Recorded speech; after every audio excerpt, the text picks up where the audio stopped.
ఎవరైనా సరే వాళ్ళకి కామెర్లనేవి ఖచ్చితంగా వస్తాయి అని చెప్తూ ఉంటారు. అవును.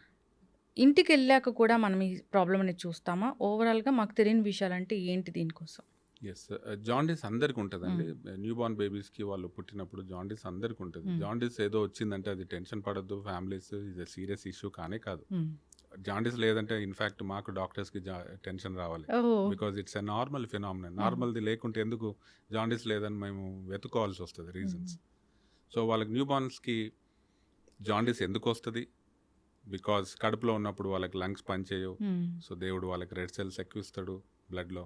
ఆ రెడ్ సెల్స్ బయటకొచ్చిన తర్వాత అన్ని అవసరం లేదు. బికాజ్ లంగ్స్ పనిచేస్తున్నాయి. వాళ్ళకు మదర్‌కు ఆక్సిజన్ మీద ఏం సంబంధం లేదు. సో, ఆ రెడ్ సెల్స్ చచ్చిపోయేటప్పుడు హ్మ్.